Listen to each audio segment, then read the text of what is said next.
to another 50 match summary. Every week I take a deck from the meta and run it on the best of one ladder. And this week the mono blue budget list won the vote. So the part of it is, we've got to explore these things. So this is definitely not a top tier deck. But the only rares in the deck are March of Swirling Mist and Otawara Soaring City, which I honestly think you could ditch. And so you have a 0 rares build here that is doing relatively well for a budget deck. So the strategy basically is turn 1, you're going to be playing a 1-drop like Ginger Brute, Spyglass Siren, Network Disruptor, something that is evasive and can get in. And then on turn 2, you're either going to play the ninjutsu side of Moon Circuit Hacker to bounce one of your unblocked attackers and then draw a card, and then replay the 1-drop. So I really like having 2 blue on turn 2. So the Roadside Reliquaries are definitely one that I've been keeping my eye on during the 50 matches, and I'm not 100% sold on them. This is a 20 land list, so very low. And if you get, an island and a Roadside Reliquary, it prevents you from doing like Network Disruptor, Ninjutsu, replay the Network Disruptor so that you can do another Ninjutsu.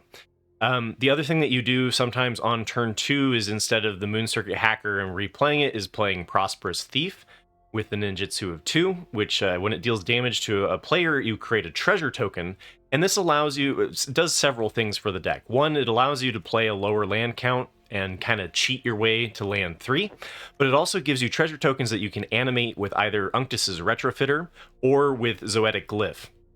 And this deck so far has one person in the comments section said that it did very well against mono red. And it's largely because of the Fading Hope and Machine Over Matter.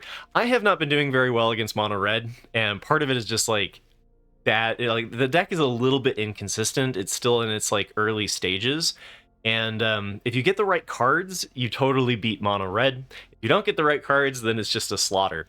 The one that I feel like it's better at is actually killing or beating Azorius Mill or Azorius Control. Because when Zoetic Glyph gets killed by like Sunfall, the creature gets exiled, but the enchantment does not. So you get to you trigger a Discover, and then you have another threat on the board. Also, the high-speed hover bike has been really useful for, once again, the board wipes everything, but not the hover bike. And so you can use the map tokens off of Spyglass Siren or make it into a creature. But I liked keeping it a vehicle so that you can crew it and still attack with a thing after a board wipe. Then you've got like Shore Up to protect your Zoetic Glyph from spot removal. You've got the Fading Hope and the Machine Over Matter, which you can use to bounce your own things, like a Ninjutsu that's kind of sitting stuck on the ground and can't attack, being able to bounce it back up so you can get another card draw, that sort of line. There's a lot of really interesting decision points. So I do think this is a pretty cool deck for beginners to learn, to kind of like learn the ropes of Magic the Gathering, because you've got a lot of different options that you can do on your turns. I think personally I would be ditching the 2 Roadside Reliquaries just for straight islands. And I was tempted to be like, okay, maybe we cut like the high-speed hover bike, but the more that I've played it, I'm not 100% sure on what I would tweak and remove. I might go up like 4 Fading Hopes over the Machine Over Matter, because there are some times where you don't have the artifact in play. So like if you have a Spyglass Siren or whatever, then the Machine Over Matter costs 2. And I found myself sometimes wanting the Fading Hope over the Machine Over Matter. Machine Over Matter does allow you to bounce permanents though, so you can like answer the wedding announcements and such, and it's not just strictly creatures. So with that though, it's enough of the deck talk. I'll cover my favorite matches from the 50, and at the end go over match summary over its best and worst matchups that I experienced on the ladder. So enjoy. All right, so we've got a turn 1 Ginger Brute, turn 2 Prosperous Thief. If we draw land 3, we can animate it into a 4/4. We're on the play. Pretty good stuff. Pretty good stuff. It's another domain match, it looks like.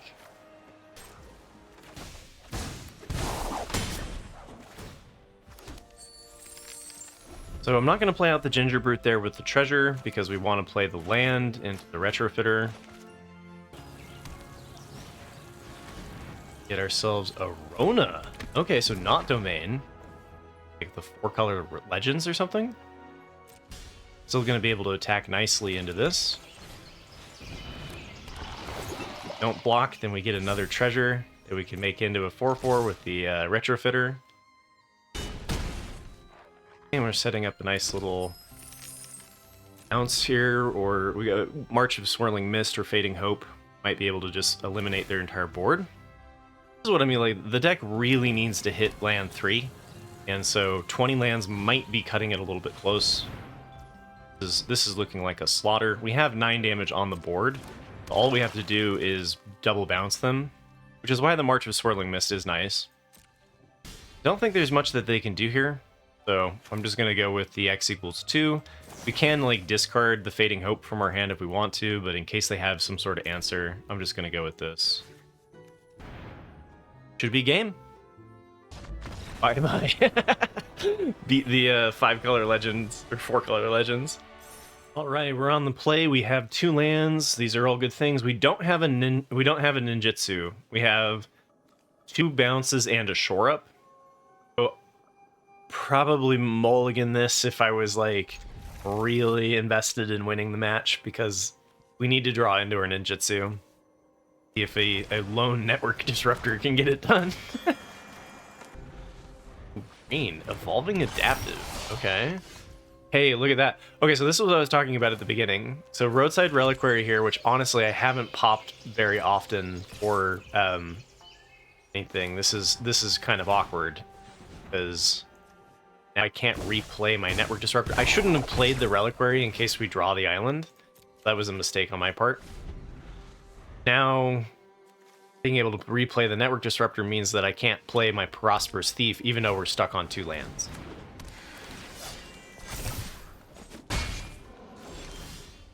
Okay, so we hit land 3. Whenever you cast a creature spell, put a +1/+1 on it. When this dies, put a +1/+1 counter, where X is the number of +1 counters on it. So this should be a fine target to bounce. Then we do the Prosperous Thief. I could also use the Shore Up if they do decide to block. So let's see if they block first. Oh, but then if they do block, I don't get my ninjutsu in. We're gonna go Fading Hope. There's a Scry. And do I want to land next turn? No, I think 3 is fine. Okay. And I want to find our Retrofitters and our Zoetic Glyphs.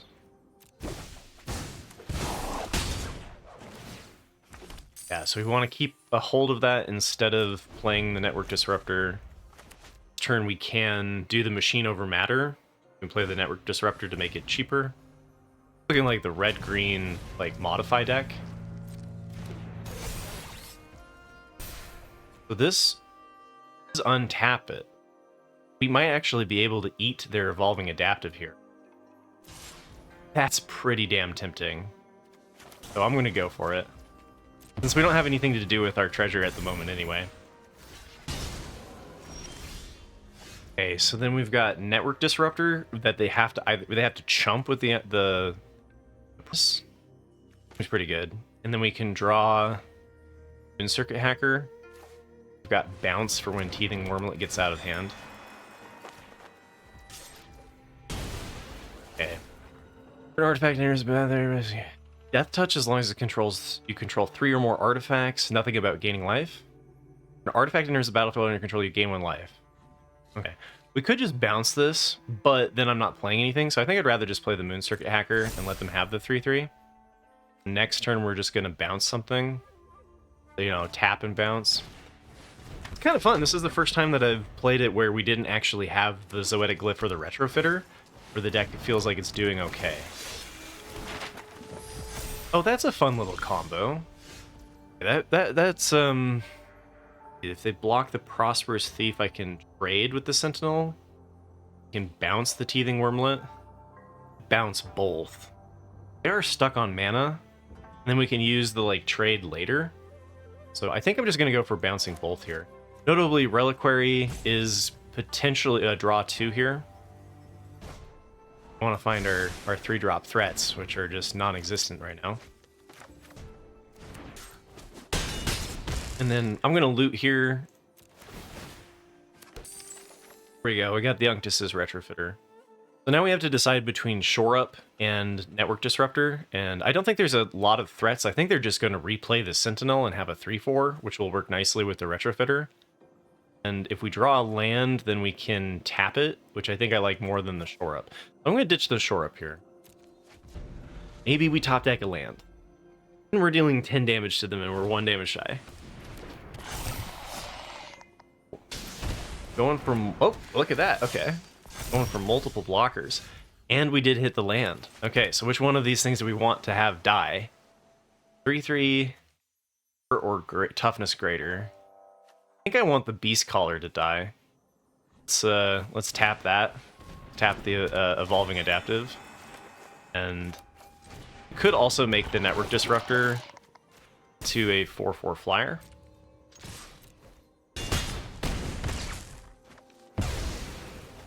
A treasure token. We don't need to draw a card because we would just discard it. We're 1 damage shy of lethal in the air. So Teething Wormlet and then the Sentinel gives them gives them a life. So any disruption here wins. Okay, that should do it. They can only block 2 on the ground. So that should be game. And this is actually one where the Reliquary might have worked. Usually it's just a pain in the butt. But, so that, wait, I'm just making sure I'm not miscounting. We got 2 in the air, 2 on the ground. First strike or anything. All right, there we go, Gruul Modify. All right, so we've got 3 lands. We're on the draw, but we have the turn 1 into Ninjutsu replay. We have the combo. Hey, and we have the Zoetic Glyph. Okay. Deck is doing what deck is supposed to be doing. Let's see if they have a Get Lost here. But even if they do, we still have... It does look like they have potentially the Get Lost. Kind of fun here is if we had a secondary Moon Circuit Hacker, we could ninjutsu the Moon Circuit Hacker in response to their removal. Alright, they didn't use it. Some stuff, make another map token so that we have plenty of stuff here. Consider, if you will, consider. Plus Anchorage could be a pain in the butt if we don't close the game out soon enough. But I mean, we're gonna put a lot of pressure on our opponent. Side is a draw 2 at the moment with the Moon Circuit Hacker and the Zoetic Glyph. Still waiting for this to be relevant after what, 33 games. It'll happen, I believe.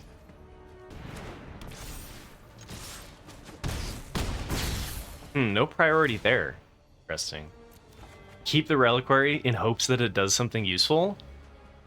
Don't think so. I'm never gonna get to see it in action, but like they play Depopulate here, right? Or Temporary Lockdown. Okay.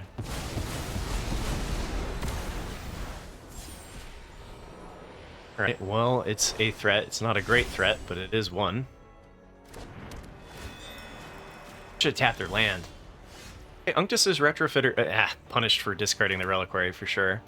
So Unctus's Retrofitter here makes it into a 4/4. Definitely should have tapped their land. A Fading Hope. That was a punt on my part. See if they have another board wipe. Can deal unblockable damage as well. So if I had kept the Reliquary, we would have made Ginger Brute into 4/4. And it would have given me the ability to... We wouldn't have the enchantment though. It would be a draw 1. So here's a potential Wandering Emperor.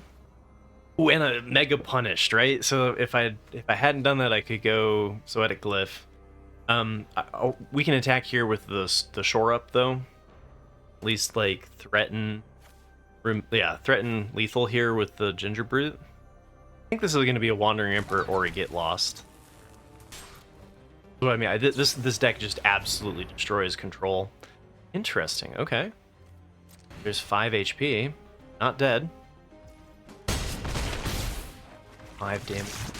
So we would have had lethal if I hadn't ditched the reliquary. Digging for a wrath here. Okay, another temporary lockdown. I might Fading Hope the Ginger Brute here so that we can keep the 1 cost artifact that has haste so that I can Zoetic Glyph for lethal if we hit a land. I think that they're kind of out of tricks at this point. We got a counterspell too.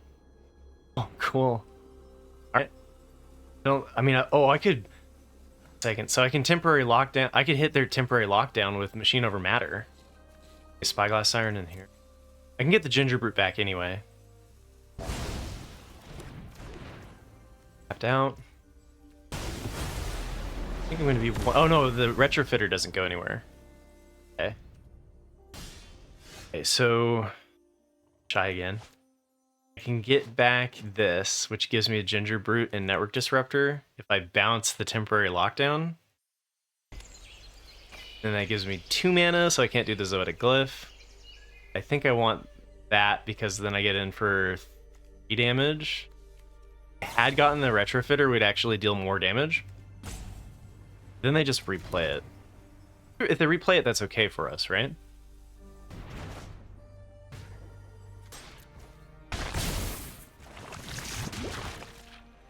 Alright. Replay the temporary lockdown. We have the Sunfall, yes, yes. Alright, well, they're like struggling, they're hanging on. They're hanging on. If they have another board wipe. So they can to tap their land next turn. We go Network Disruptor, tap their land, Zoetic Glyph, make it into a lethal attacker. Oh, but they can play the temporary lockdown again. Eesh. So we could do the Reliquary to draw a card. I shouldn't have bounced their temporary Reliquary for 1 more damage. And maybe I should have done this one because we would have gotten the map token, which we could then make into a hasted attacker. Definitely a line here that had already won the game and I missed it. So, such is magic. Let's see what they do here. Oh, they're going for Teferi. Okay, that should be lethal then.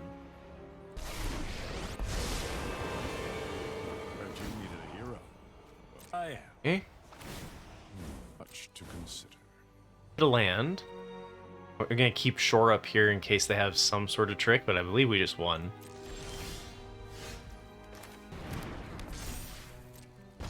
Alright, Azorius Control down. Alright, we have 3 lands, but again, we don't have any 1-drops. On the draw, maybe we draw into a 1-drop. Hey, look at that! We drew into a 1-drop. Let's go. Hand is infinitely better. First Thief gives us a 2nd artifact against mono black. Okay.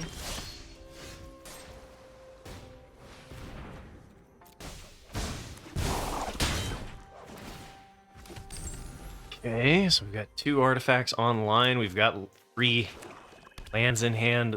Everything is going great except for we don't have the play. Wizard's Edict. We don't need the Prosperous Thief, we've already got everything online, so that's fine. Could have bounced it if we wanted to. But we're just going to start slamming into them with the Zoetic Glyph this turn. Versus Treasure Token. I guess the Treasure Token holds up Machine Over Matter. Fading Hope. We can bounce Zoetic Glyph to our hand, which is kind of nice. Alright, choices here. Bounce Shieldred. Pass. If I bounce a Shieldred, then I don't have anything to animate with the Retrofitter. Then the 4/4 can't attack into the Shieldred anyway, so we're just kind of sitting there with the Retrofitter, like, twiddling our thumbs. I think what I'm going to do here is bounce Shieldred, use the Machine Over Matter while we have it, and then pray that we, or no, then pray that we hit a land so we can Spyglass, but then it won't have haste. If I draw a land, I can do the Machine Over Matter and make an attacker. Okay. So, see if we hit, oh, let's go. All right, costs 2 life to do that. But now we can go Shieldred, play the Retrofitter, animate the treasure, and get in there.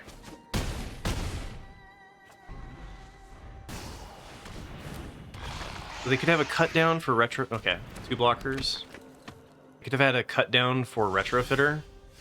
Just Swirling Mist for 3, those just lethal. Cha-ching! Mono black is dead.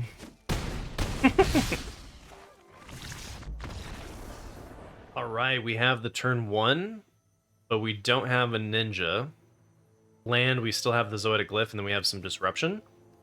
To try. To tap a permanent when you play the disruptor. Just tap the land you played. Lurker Bat. Okay.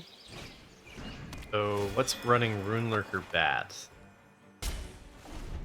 Like for mid-range? Yeah. Okay. Lifelink days, huh? We trade this before the lifelink gets out of hand. And heat is on.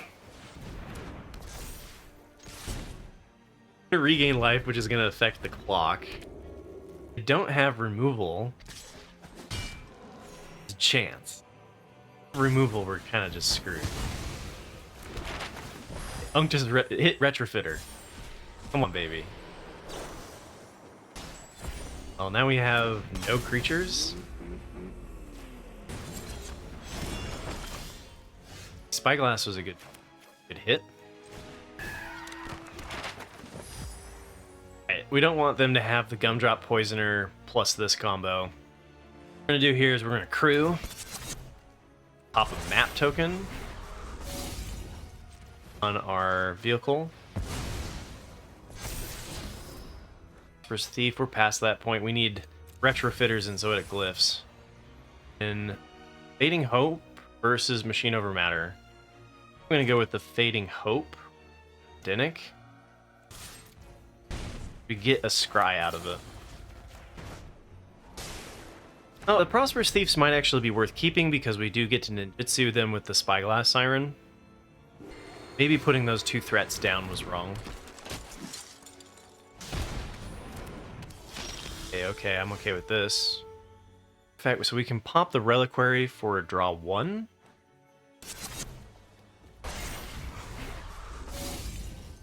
Just gonna go Operation Map Token on the hover bike here. Okay, do we dig? Risk losing a 1/1 token, or 1/1 counter, if we hit a land? That's why we've run so few lands. Still just trying to dig here to a threat. There we go. Now we have the ability to make the hover bike into a 7/7 flyer. Be 1 damage short. And we can even bounce their food token if we really wanted to. Make it less likely that they can disrupt the Spyglass Siren. Right now we have lethal. If they don't have removal to gain life. So I think I'm going to go for it. It's a little bit aggressive, but if we bounce here and we bounce the food token, then because if they land, they can do this and give this -3/-3. Dead, but I'm going to go for the greed. The greed. Yeah. Playing out Dinnick is good for us. I think we've got lethal. Depends on if they have removal or not. We're gonna go for it. Boom! Esper Midrange life gain destroyed. Alright, here we go. A handful of 1-drops. Perfect. Brute versus Spyglass Siren. I think this is better because like it gives us the map token. It's evasive. My preferred target for bouncing with the Circuit Hacker. If we had gone with the Ginger Brute here, they'd be able to block. 3 and a Zoetic Glyph. 1 draw. This is where if you have like a Fading Hope or something, you can bounce the Moon Circuit Hacker to help you like continue to draw. Valiant Veteran.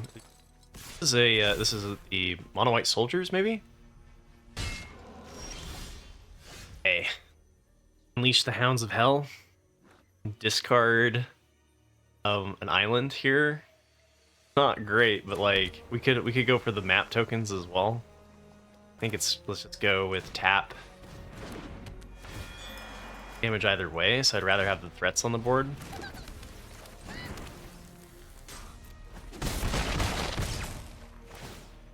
Glyph.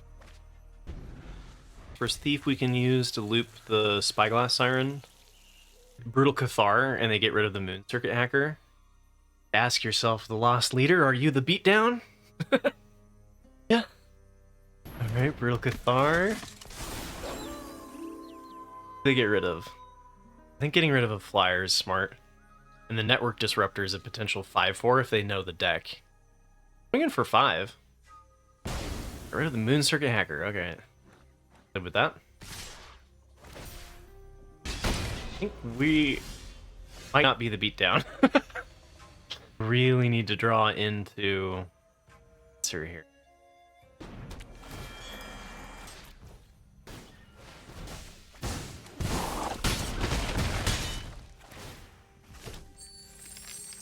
We've got plenty, so I think I can just play out the other Spyglass Siren so that we have 2 blockers.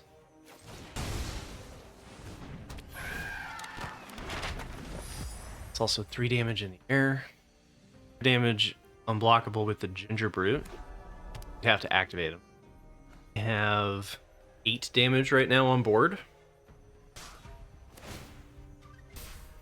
Maybe I should have bounced the Network Disruptor so we had tap. Blocks. 5. Eye roll. Should do it. They still attacked all there.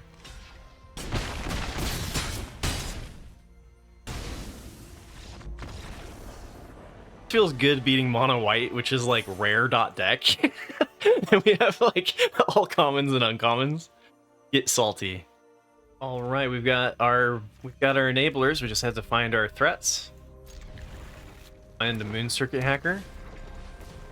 Selesnya Enchantments. Oh boy. Not great.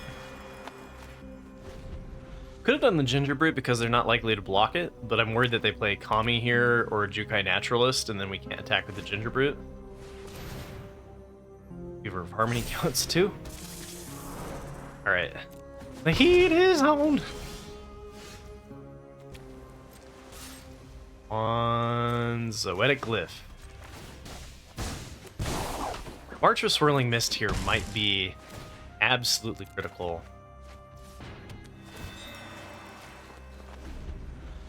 Actually, we should have played the Network Disruptor because we can tap one of their blockers. They're going to leave back the Weaver, right? Oh, maybe not. Maybe they're just going to swing in. Yeah. Erase them. It's looking kind of thin.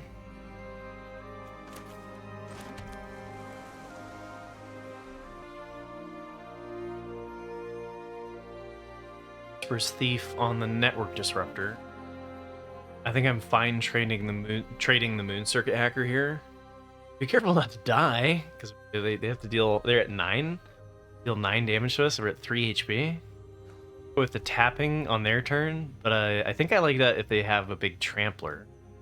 Need to March with Swirling Mist just to live. Then we were only dealing 3 damage, so we need a faster clock. Just swing here, ninjutsu in the Prosperous Thief, and play out another Network Disruptor.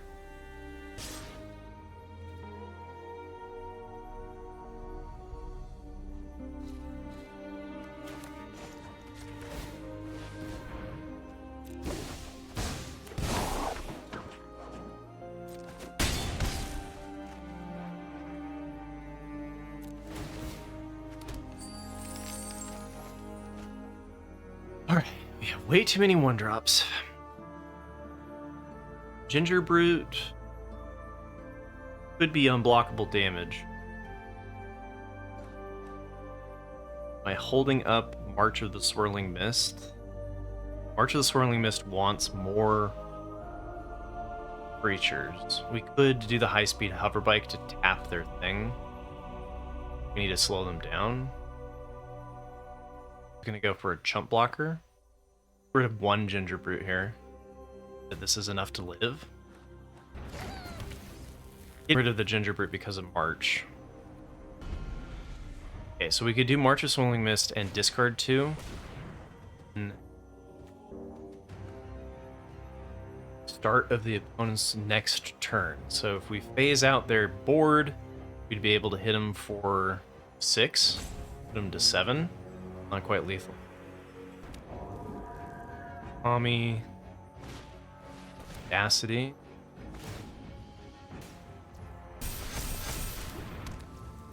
$10 damage. Next turn we phase out their entire board. Game? I'm game. They just attack with this. Okay, they attack with everything. Good. Alright, so here we go to 2 HP.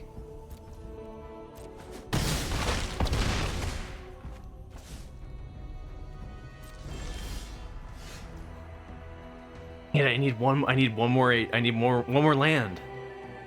So I could play the Retrofitter and we wouldn't be dead. Oh wait, I won't be because I've got Prosperous Thief. They'd have to block the Prosperous Thief. Block the Prosperous Thief though, then I'm toast. We'd need to play the Network Disruptor. Suppose I could play the Network Disruptor and retrofit it.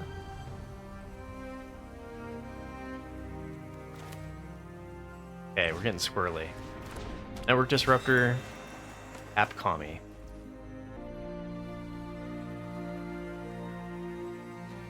You need to have enough damage to deal 8 next turn. I gotta make sure I don't die. Because, like, March here, I can discard 2.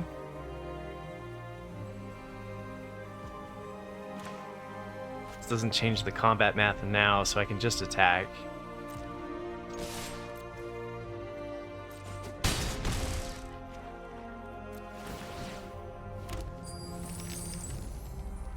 Gonna try to hit a blue card? Nice. Alright. Phase out their whole board to be able to deal 4 damage.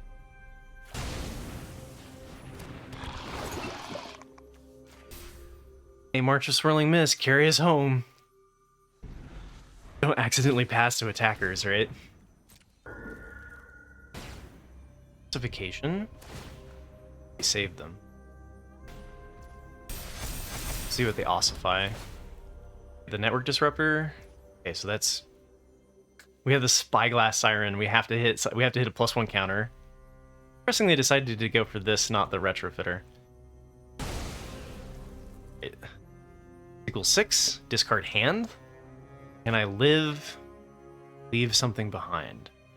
4. Yeah. All right. If I do 4, then they do have 1 attacker, and I'd have to chump block with the Retrofitter. I'm gonna be 1 damage shy. If I don't, I think we just barely didn't make it.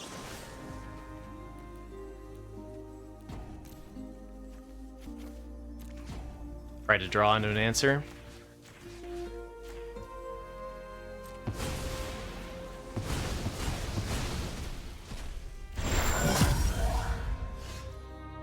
Ninjutsu, I think it wins. Top deck hero. Stars in his eyes. The one guitar. Alright, here we go. Opponent is on the play. We are on the draw, and we have no turn 1 enabler. Okay, we're gonna go turn 2 hover bike, turn 3 Zoetic Glyph, and pray.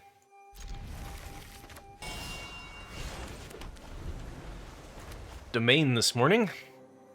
It's a good matchup for us. Late. I think I'm just gonna play it out. I think there's a big issue with let's see. Topiary Stomper. Zoetic Glyph would be on the ground versus in the air. Speed hover bike is better to just not It's just a better thing to not animate against the Sunfalls. I'd rather pop a bunch of map tokens on it if I can. Be an alternative. Win condition. And then we can loop the Spyglass Siren into multiple map tokens. Okay, go. This doesn't let me do Zoetic Glyph, Zoetic Glyph. Would have been able to do that if I'd done the hover bike anyway, though. Fine. Line of the Binding can hit Zoetic Glyph instead of the map token. TikTok Clarice. They took it. What they were thinking about there.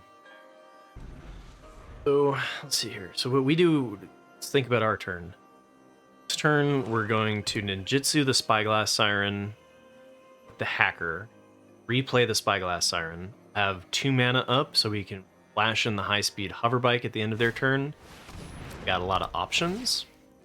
Kind of nice if we got a shore up or something to protect against the Angel. This also kind of spreads out our Zoetic Glyphs if they do have a Sunfall, because then it won't get the hover bike, won't get the Zoetic Glyph, it won't get the Network Disruptor. Fading Hope.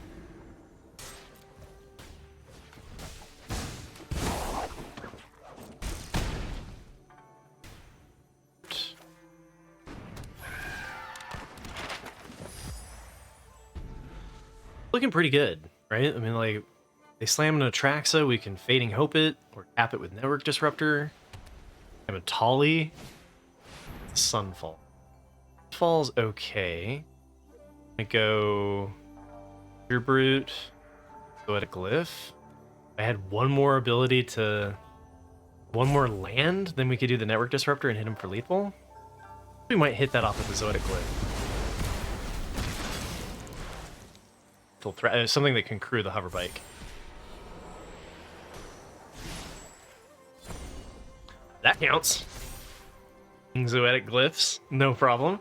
Okay, so here they're planning it to just reanimate the token. We can tap the token with the Network Disruptor or do the Fading Hope.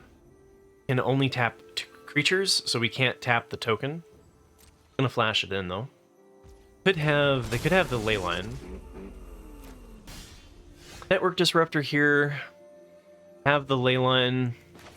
Still do the Zoetic Glyph on the hover bike. It then is prone to disruption through Sunfall.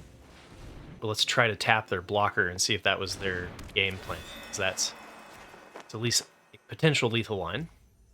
I'd actually keep the Ginger Brute and the Zoetic Glyph to have another answer, because they're not scooping here, which means I think we're playing around a Leyline. 1 Ginger Brute. Take them to 3. Have a Ginger Brute for this sort of shenanigans. It's better to just make the bike into a Zoetic Glyph. Oh, did they go to 1? If they remove the hover bike, I left them at 1 because I didn't play the other Ginger Brute. Oh, okay, we got ourselves a thinker, right?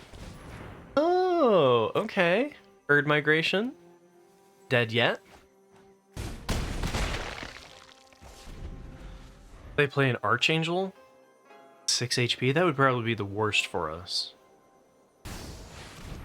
Or just an Atraxa, okay. I think we win with an Atraxa play. Did they hit the Leyline? Oh. Love it when you get to say that you beat an Atraxa with the commons and uncommons. Vibe, you know? Scoop? Yeah, domain destroyed. Thanks for watching to the end of the video. The deck was a lot of fun to play. We did just kind of float around at the bottom of Diamond. It went from tier 4 to tier 3. You know, but for a budget deck, 26 and 24 in Diamond is pretty good. And it did pull positive. I do think that I had some bad I had some bad luck. There was a moment there where I felt like I was always going to be stuck on 2 lands. And so if you know, when the deck fires and it hits the 3 lands, it's fine. I do think that after playing the 50 matches, I stand by my decision that the Roadside Reliquary should just be an island, especially because of some of the nice turn 1 Network Disruptor, turn 2, or Spyglass Siren, and then turn 2 Moon Circuit Hacker replay the flyer. There was somebody in chat who mentioned that they were playing the Covert Technician, which allows you to replay things from your hand. So I think there's some room for like exploring with what you want to do with the ninjutsu kind of, the ninjutsu package. And it definitely doesn't do much after turn 3, so I do think that it is okay as a low land deck, especially with the treasure producers of Prosperous Thief and the card draw from Circuit Hacker. But anytime that you're running 20 lands is going to backfire every once in a while. I kind of want to see more March of the Swirling Mist, maybe over Machine over Matter. So this was nice for being able to like get rid of the temporary lockdowns and Azorius Control, but honestly, I didn't use it that often. So I could see like going 4 Fading Hope, cutting 2 Machine over Matters for an additional March of the Swirling Mist and maybe a land. But honestly, it's pretty good as is. And I was like, okay, maybe we cut the high speed hover bike, but then I played it against Azorius Control, and it was really nice to have something that ducked the Wraths. So but yeah, the cards that I like bottomed the most were the high speed hover bike and the Machine over Matter. So I think there might be some interesting replacements in those card slots. But for having only 2 rares and rares that aren't even necessary, I definitely can give this the thumbs up for beginners who don't have a lot of wild cards, and for people who just want kind of a new change of pace. You can play this deck with practically no rares. So it did, classic tempo deck. It was better on the play than it was on the draw. And then matchup wise, dominated the living hell out of Azorius Control because the Zoetic Glyph triggers after the Sunfall, and like the way that the deck works with the multiple threats and being able to discover off of the Zoetic Glyph was just absolutely a pain for the Azorius Control deck to deal with. I had somebody in chat say that they did well against mono red, and I think it depends on how many Fading Hopes and Machine over Matters that you draw. And but I did not have a particularly good time. I did not hit a turn 3 Zoetic Glyph though. I think against mono red once, which would be kind of like an Adeline. The 4 toughness would really shut them down. So I'm not 100% sure that this is a bad matchup. It was just a bad matchup for me. And then the rest of the meta, it did relatively well against mono white, the Selesnya Enchantments we played a couple of times. Mono blue tempo, we absolutely crushed. So that feels good to defeat the other mono blue tempo deck. Did well against the Esper Legends, several versions of those too. Did well against mono black. The Orsov Midrange, only played it twice. Same with the Rakdos. The Rakdos one felt kind of rough because of the interaction. If they have cheap interaction, it does actually disrupt the plan pretty well for them to remove like your ninjutsu'd Moon Circuit Hacker with a cut down. So kind of depends on your draw though as well. I don't really remember exactly all of the matches that I just played, right? All 50. So some of them were definitely non-games where I got stuck on like 2 lands, and some were non-games where I had like 6 lands despite running only 20. But that's Magic the Gathering variants. Nothing's gonna ever change that. But yeah, the Roadside Reliquary, I really feel like it didn't come up that often. There was like 1 or 2 matches in the 50 where I did end up popping it for card draw, and on a turn 3 Zoetic Glyph, turn 4 pop the Reliquary, I think is kind of where it is, because the Zoetic Glyph gives you both an enchantment and an artifact for the draw 2.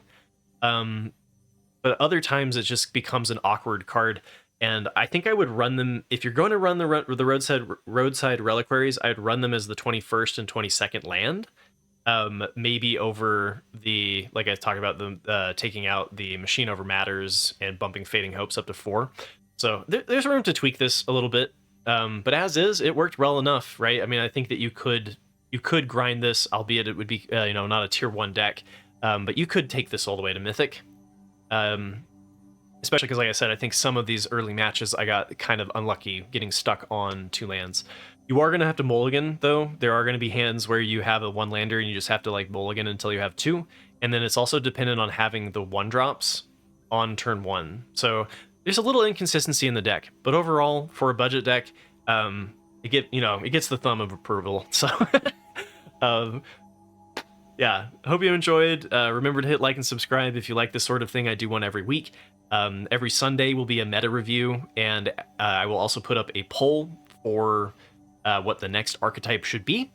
And I'm also posting my stuff for the Murders at Karlov Manor, primarily limited content, but check that out if you're into draft and that sort of thing. And I will catch you all next week. Take care.